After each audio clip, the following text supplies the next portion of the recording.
Good morning everyone. इस video में हम लोग एक्सरसाइज 9.1 चैप्टर 9 का 7 क्वेश्चंस डिस्कस करेंगे। 7 क्वेश्चंस ही डिस्कस करेंगे क्योंकि 6 तक क्वेश्चन हम लोग पहले पढ़ चुके हैं, है ना। आई होप कि आपने क्वेश्चन वापस ट्राई करे होंगे। 7 क्वेश्चन देखो इसका। From a point on the ground, point P, the angle of elevation of the top and the angle of elevation of the bottom and the top of transmission tower fixed at the top of 20-meter high building are 45 and 60 respectively. Find the height of tower. एक building है, उस building को मैंने A B mark किया है, उस building के ऊपर टावर है, ठीक है। तो जो एंगल ऑफ एलिवेशन है ना उस पॉइंट का, उस पॉइंट पी का, तो वो बॉटम से और टॉप से बन रहा है, ठीक है। तो बॉटम से बन रहा है 45 डिग्री और टॉप से बन रहा है 60 डिग्री। तो मैंने ये छोटा वाला 45 लिया है एंड बड़ा वाला 60 लिया है। आपको फाइंड क्या करना है? आपको फाइंड करना है टावर की हाइट, मींस AC फाइंड करना है आपको। सबसे पहले हम बड़ा वाला ले लेते हैं एंगल पूरा, PBC पूरा ले लेते हैं। एंड हमारे पास क्या है, इसको हम लोग H मान लें, X मान लें, कुछ भी मान लो। कुल मिला के हमारे पास परपेंडिकुलर है एंड हमें क्या निकालना है?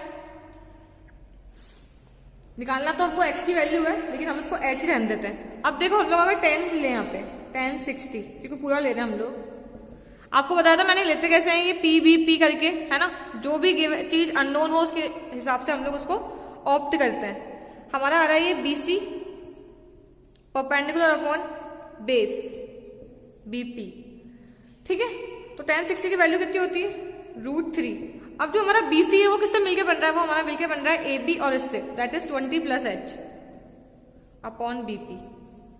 ये बेस हो गया। ये हमारे हो गई इक्वेशन 1।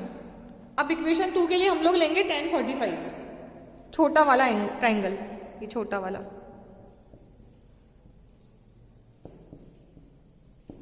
सेम 20 अपॉन BP, क्योंकि बेस हमारे पास सेम है।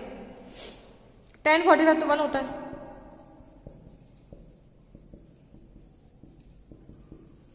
21 जा BP कितना आ गया हमारा 20। अब इस BP को वैल्यू लेके हम लोग यहाँ पुट कर देते तो किसकी वैल्यू आ जाएगी हमारे पास? H की वैल्यू। इजी है क्वेश्चन। देखो √3 20 + H upon 20।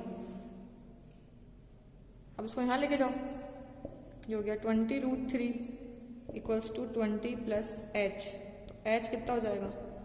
20 √3 - 20, common low 20,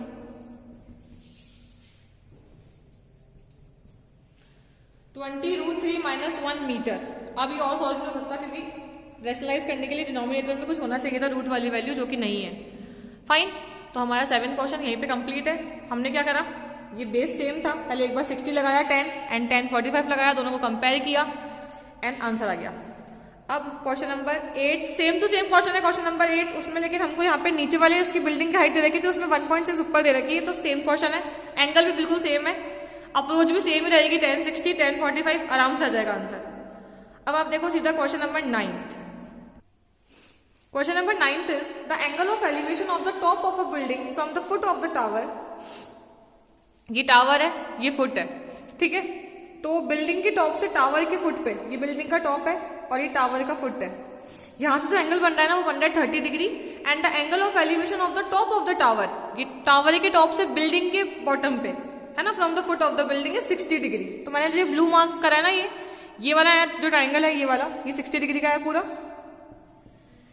and ये छोटा वाला ट्राइंगल जो है 30 डिग्री का है। आपको क्या निकालना है कि if the tower is 50 metre high, आपको गिवन है कि टावर की हाइट कितनी है? 50 metre. Find the height of building. आपको ये वाला पार्ट निकालना है, बेस दोनों का सेम है, तो ये हम लोग इस चीज को ऐसे यूज करेंगे। सबसे पहले आप देखो P, ये P है, ये Q है एंड ये B है। सबसे पहले हम लोग ये वाला निकाल रहे हैं जिसकी वैल्यू कितनी है? 60 डिग्री।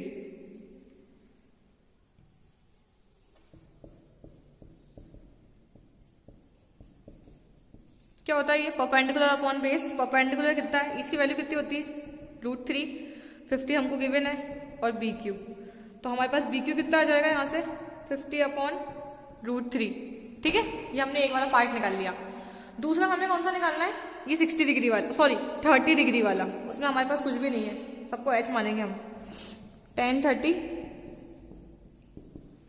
ए B upon B Q, perpendicular upon base होता कितना है ये 1/√3 equals to H upon B Q. तो बी क्यू की वैल्यू यहां से कितनी आ रही है, अगर मैं देखूं क्रॉस मल्टीप्लाई करके तो h√3 आ रही है। अब क्या करूंगी मैं, बी क्यू की जगह वाली वैल्यू पुट कर दूंगी, 50/√3 इक्वल्स टू h√3। इसको यहां जाके मल्टीप्लाई किया तो ये हो गया 3h। तो h की वैल्यू कितनी आ जाएगी 50/3। 50/3 कितना होता है 16 2/3 मीटर। ठीक है, बहुत इजी क्वेश्चन था ये।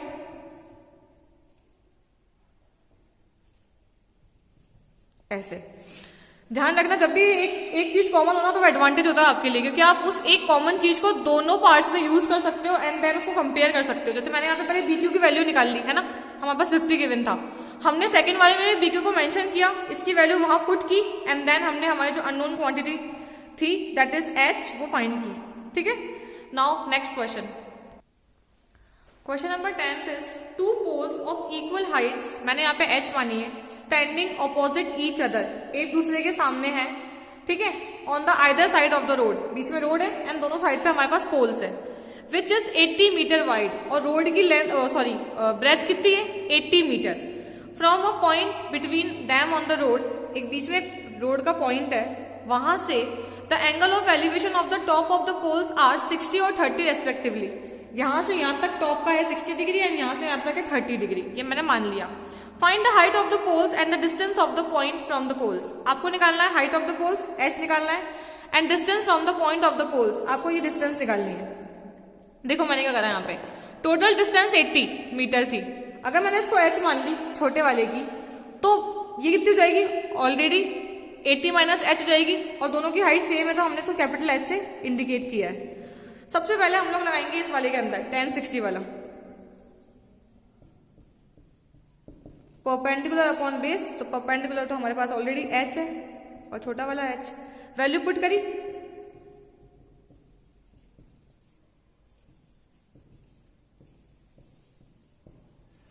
h√3 मीटर, ये आ गया।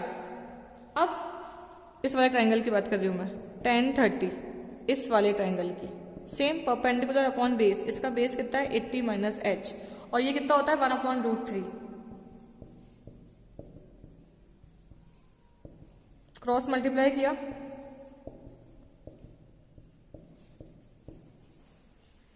√3h आया,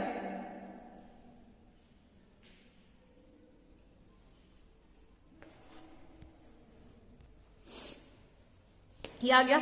हमने ये वाले h की वैल्यू यहाँ पुट कर दी h√3, तो यहाँ पे अगर मैं h√3 पुट करूंगी तो √3 और √3 कितना हो रहा है 3, तो ये क्या हो गया 3h, और ये माइनस का h यहाँ पे क्या हो गया प्लस का h, तो 4h। पूरा सॉल्व करने के बाद h की वैल्यू कितनी आई 20 मीटर, कौन सा ये वाला, ये अगर 20 है तो ये 80 माइनस 20 60, ये रेशो है इसका। हमें क्या निकालना है हाइट निकालनी है, ये क्या होता है ये h की वैल्यू पुट कर दो 20√3 मीटर, आ गई हाइट 20√3, और इसकी सेम आएगी 20√3 क्योंकि उसने मेंशन किया था कि दोनों सेम हाइट के हैं। Fine, next question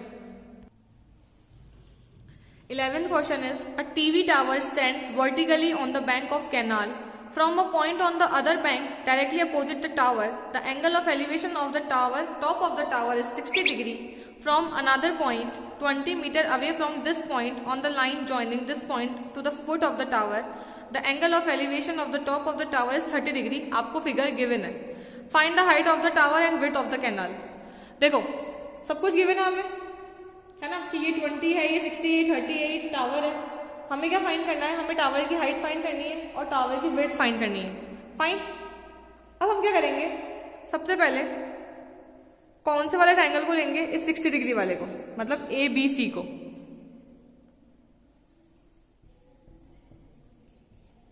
in triangle ABC 1060 लगाना है हमको,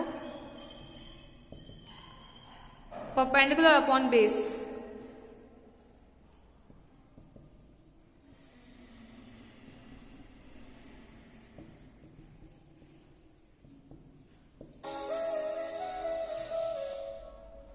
अब क्या करेंगे, यहां से हम लोग क्या फाइंड कर लेंगे, यहां से हम लोग फाइंड करेंगे AB, तो कितना जाएगा हमारा AB √3 BC है ना मीटर। इसको भी हम साइड में रखते हैं, इसको बाद में यूज आएगा।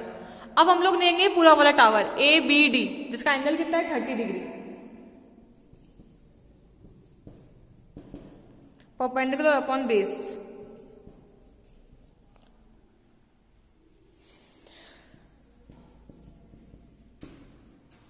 ट्वेंटी प्लस BC 10 30 कितना होता है?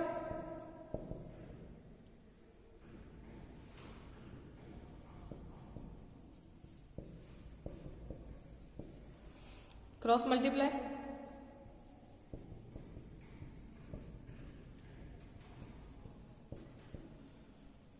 √3AB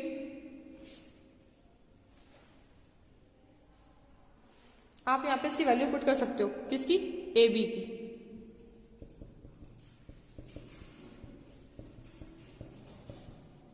कितना हो गया ये? 3BC यहां जाके माइनस BC कितना आ गया हमारे पास? 10 मीटर।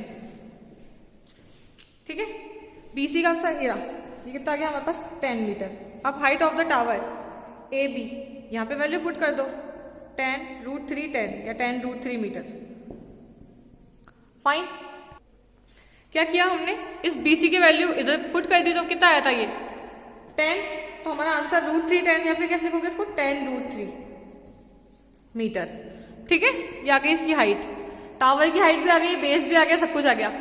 अब हमारे पास बचे 12 से लेके 16 क्वेश्चन, वो हम लोग नेक्स्ट वीडियो में देखेंगे। ठीक है, एग्जाम्पल करने हैं, ये वाली बात याद रखना बस कि एग्जाम्पल्स भी कंपलसरी है इसके। Thank you, have a good day.